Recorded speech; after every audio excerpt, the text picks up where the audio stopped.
I'm here with Mr. Spike Lee, and first I owe you a debt of gratitude. You gave me an opportunity with Get on the Bus to be a PA, and that changed my whole career and Yeah. was the start of BlackTree Media. So I owe you that. I had to say that. All right. So Glad it thank you. worked out. It worked out. so, so here we are. 5 years after the Coming Katrina. April 29th. I mean, Yeah. excuse me, August 29th. August 29th, coming up shortly. Right. And you have a second project, a follow-up to When the Levees Broke.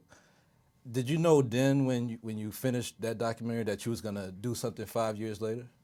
Well, we knew we were going to return, but we didn't know when. And this is something I discussed with Sheila Nevins. Sheila runs the documentary department at HBO. So one day we finally said, it's time, let's do it. Let's pick and let it be 5 years. Now, when you were scoping that, did you think that it was going to be more about just the people coming back? Or did I mean, I know you couldn't have anticipated stuff like oil spill and everything else that happened, but did you have a scope of what you thought it would be? Tell the story.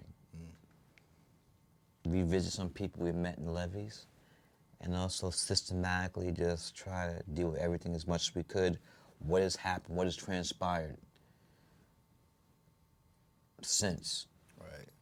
What needs to be done, what hasn't been done, what are people doing, how are people feeling. And so when we picked to come back the fifth year, we didn't have the crystal ball and know that the Saints would win their first Super Bowl. We did not know that later on, April 20th, the world would change with the biggest oil disaster ever. But whatever happened this period, we were going to film it. How did you choose what to film? I mean, it's so much stuff that happened, like you said. I mean, oil spill. They have a new mayor. It's a new president for the country, an African American president. As a filmmaker, how do you say, all right, I'm be able to focus on this? I know it's 4 parts, so you do have a lot of content. Well, you break it down into 4 parts and sections, and also have a great editor. Sam Pollard is also co-producer of the film. We look at it, break it down structurally, see the material that we have, and also just try to create a thread, a narrative, tell a story. So there's good ways to tell a story, and there's bad ways, and try to tell the good way where people can follow what you're trying to say.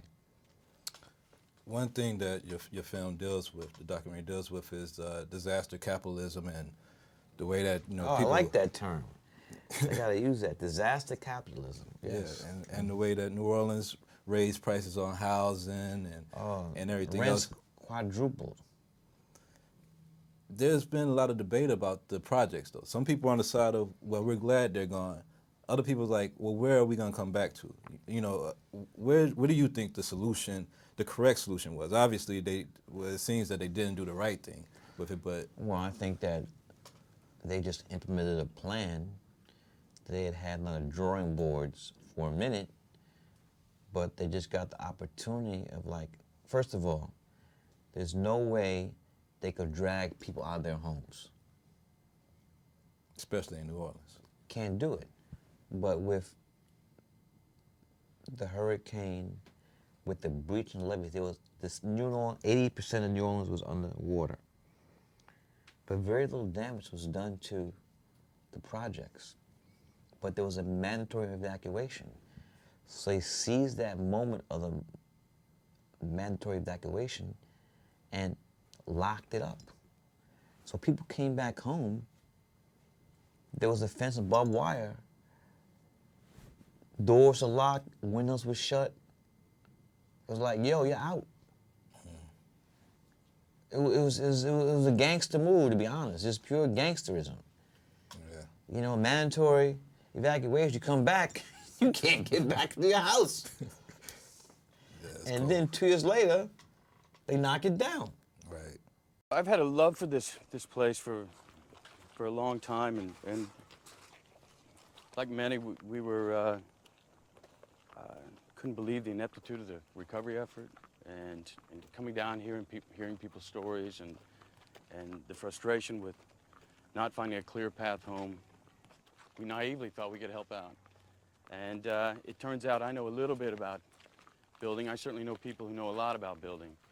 And we figured if we could bring them in, led by the community, and let the community shape it, appeal to the kindness of strangers, raise a few bucks, that we could actually become a catalyst in this hardest hit of areas. We started construction here in the lower 9th Ward about a year and a half ago. Brad Pitt came down and toured this area. This was 2 years after the storm, and this area was still totally devastated. And so Brad convened a group of community leaders and residents, people living in FEMA trailers in this area, and asked them to come together and tell us about their needs. He didn't come in like a straight developer and say, let me sell you what let me sell you something and hope that you buy it. He said, this is what I envision, this is what I can bring to the table, and I want you all to come to the table in a fair way and help me to do this and give me feedback about what is actually doable in this community. It seems like everybody found hope earlier this year when the Super Bowl. When they won the Super Bowl. When they won the Super Bowl, and everybody's like, oh, well, I got to get back to New Orleans. The city's coming back alive. Then here you go, April, and you got the Great Horizon disaster. What do you think that, I know it was probably disheartening to a lot of people, but It was devastating to people.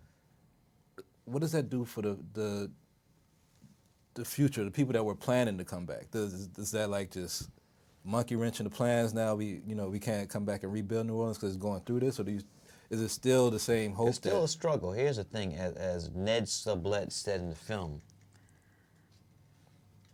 30% of the African American population still is not returned. He used the term 37% is in exile. Now, there are 2 reasons for that. 2 reasons. One reason is that a lot of people who moved to Atlanta, moved to San Antonio, moved to Houston said, man, I got a better job, I'm making me some money, the schools are better, my housing is better, my way of life is better, I'm staying here. Then you have the other people who like, look, I want to get back, but I have no place to live, there's no jobs, and rents are skyrocketed. So the people who want to come back should be able to come back. Where was the safeguards? We spoke on disaster capitalism. We know Halliburton is like the icon of disaster capitalism. But where was the safeguards where I know part of this story you have, some of the people there saying, they brought in these immigrant workers and we can't even get these jobs to plant a tree or whatever. Why was there nothing put in place? I don't know if this could have been done at a state level or through the mayor's office or whatever else to ensure that at least the community is going to be here working to either skim oil or rebuild the place. Why do you think there's... It's not a priority. Number one, they want cheap labor.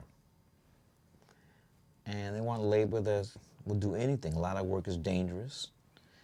And if you're an illegal alien, you're going to take that work.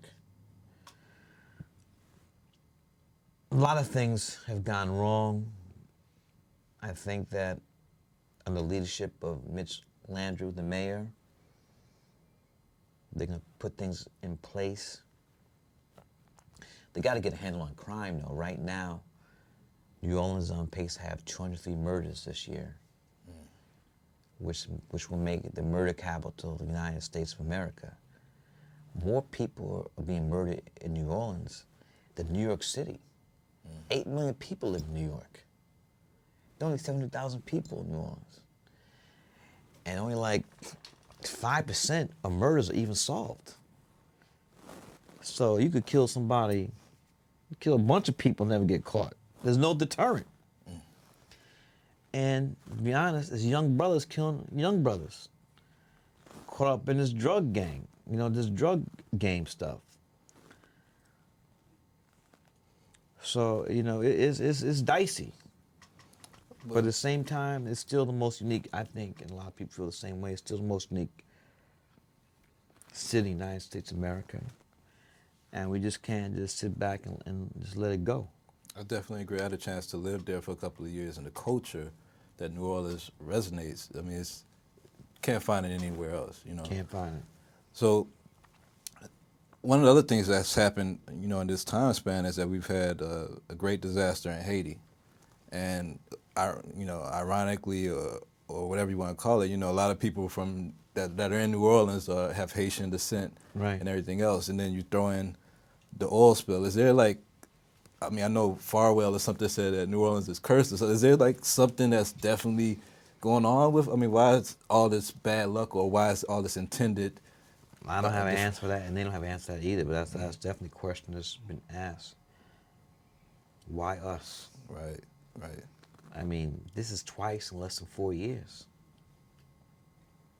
I mean, hard hits, devastating hits, Right. but the people resilient, though.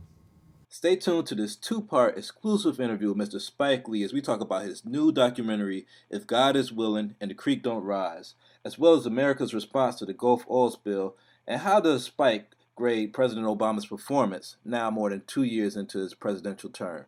Stay tuned to BlackTree TV. You know, when I caught up with you last time, we was in Toronto before your film America at St. Anna, and at the time President Obama was right on the eve of the election. Mm-hmm. Do you feel now, 2 years later, that he's lived up to that the administration has lived up to the hope that you set out thinking that would happen? Follow us.